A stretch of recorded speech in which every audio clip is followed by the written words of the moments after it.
Hey everybody, so I wanted to make this video to explain to you an exercise that I do to help horses learn to soften their bodies through their hindquarters, their rib cage, base of their neck, and behind their poll. It's a serpentine exercise. The prerequisites for this exercise would be having your horse be willing to be engaged with you on the ground and responsive with you either on the line or in the round pen. The next step would be to be on them and make sure the softness is there at the standstill. After that, you want to make sure they're very responsive to your leg and not really magnetized to anywhere in the arena. So those are different exercises for that stuff. And this part comes after that. So we're basically just adding in the softness with forward now. So this horse right here is pretty broke. What I do is I'm going to add my inside leg first, soften the rib cage, ask the hindquarters to engage more.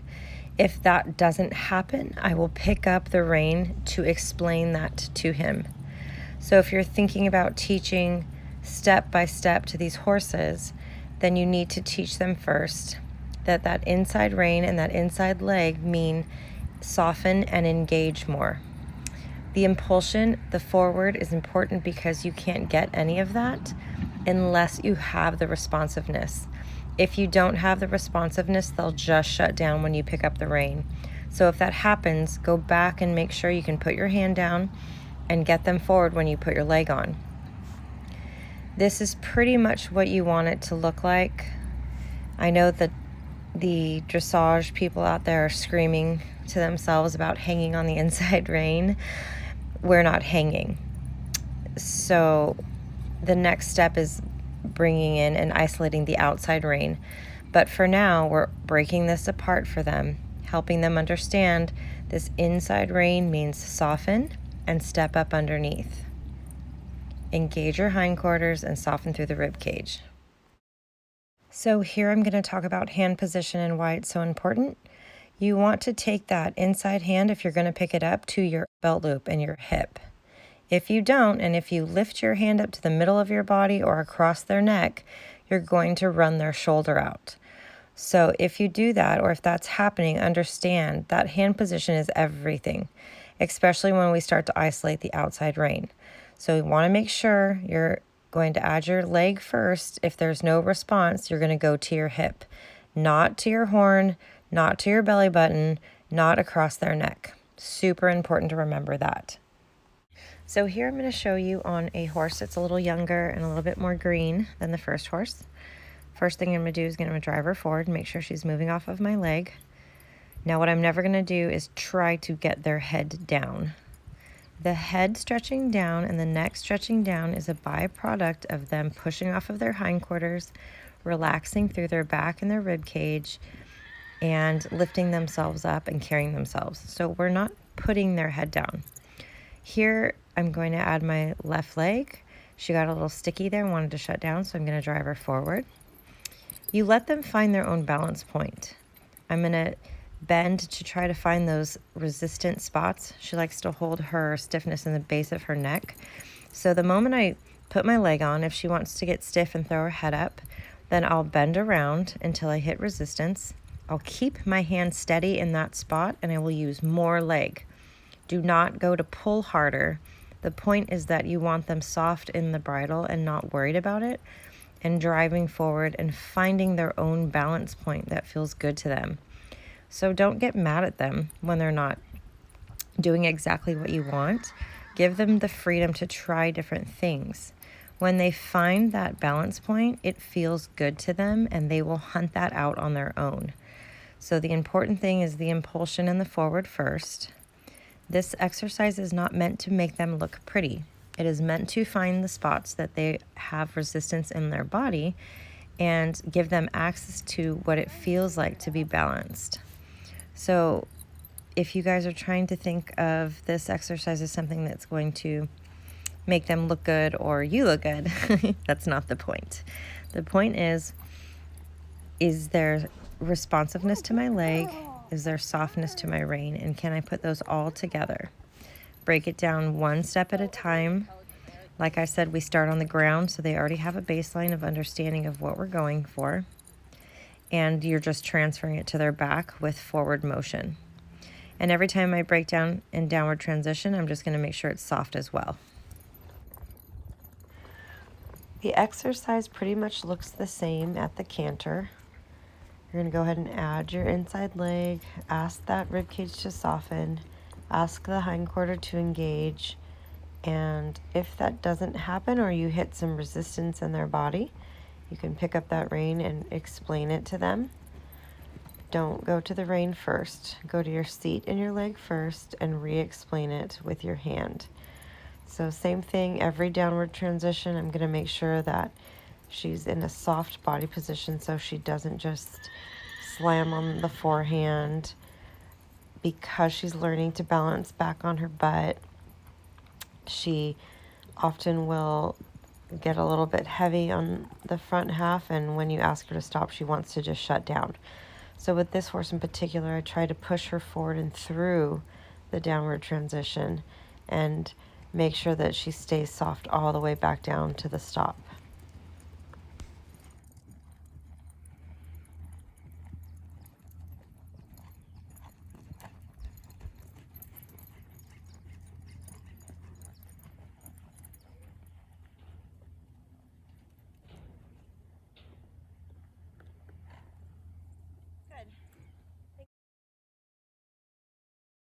You're going to put your inside leg on as if you're going to change rein. So pick your left leg. See if you can get her to soften around it. If not, then you're going to slide your hand down and have a conversation with her a little bit and explain, okay, remember that all that bending around we did doesn't change what this means. Now there's just forward added. There you go, good. Good, now go ahead and you're going to put your left leg on. Change rein, left leg first, give her a chance to soften and then pick up your left side. And same thing, you're going to ask her a couple times at a bigger circle. So if she wants to go faster, I would pick up and say not faster, more engaged. She just got to figure it out. Asking and requesting with your leg and then explaining it with your rein. A little deeper. So see how right behind her pole, she has that stiffness there. That's what we want to break up. So bend her a little. Don't be afraid to make it just a little bit ugly. Bend her deep until you feel like you can break that little piece apart. Now use more inside leg. There, right there. Did you feel that? Yeah. Yeah. That's the piece that's holding you guys back, is that right behind her left ear. So you don't pull harder. You put her where you want her in that position, and then you use more leg to get that deeper engagement. There, good. Now leave her alone and just let her walk off. Good, but impulsion. The responsiveness has to be there no matter what. Okay, so go ahead and start off with making sure she's responsive and you have that impulsion. Don't really direct her, just get it first. So cluck and then follow up. Good, and have your expectation be that she has that impulsion right from the beginning now. Okay. Good, and so now go ahead, put that inside leg on your right leg. Look up and around your circle. Know what you want from her. Good. If she gives it to you without you having to pick up, that's great. So mix up between allowing that to happen and picking up on her too, because it's not bad to pick up on her. It's just a matter of, okay, what can we get today? So now get closer to the jump. Both legs kick her forward. Get some impulsion and then go in deeper.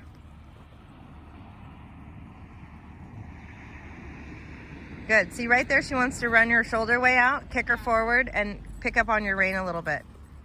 So as soon as you come around this side again, know that she's probably going to do that. Look up and to the right to the end of the arena. Bend her and kick both legs. Good. There you go. Now go ahead and change rein the next time you come around or whenever works. Good. Left leg, left leg, left leg. Clear her shoulder and then bend.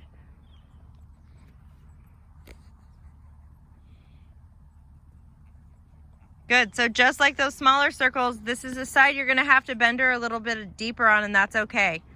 You bend her deep, break up that thing right below her pole, but add more leg, not more rein.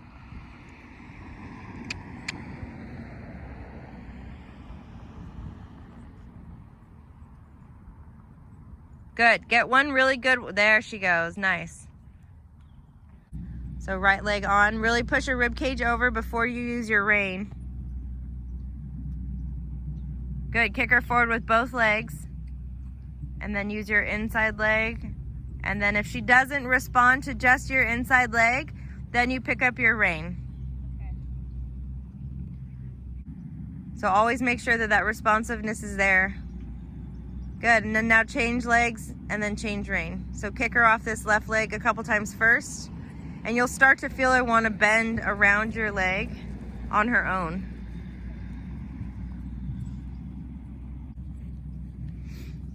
Good, so both legs forward first, and then just your inside leg, and then pick up your inside rein and soften her and get that deep, where you really feel like you can feel her inside hindquarter engage, and then you can let her go. Good, there you go. You feel her kind of lift her back and push off. So this also helps you get a feel for what it actually feels like, so when you're going straight, you have a better shot. Okay, change leg and rein. Good, if she wants to get, so in the beginning we wanted her stretching because it was very opposite. She held a lot of tension in the base of her neck.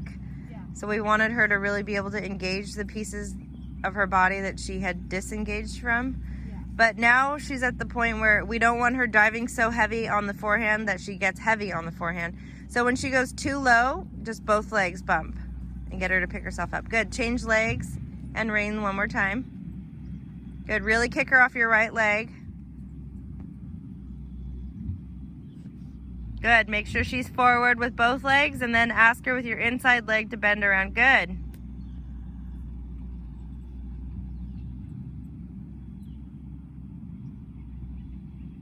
Okay, now go ahead and canter off to the right.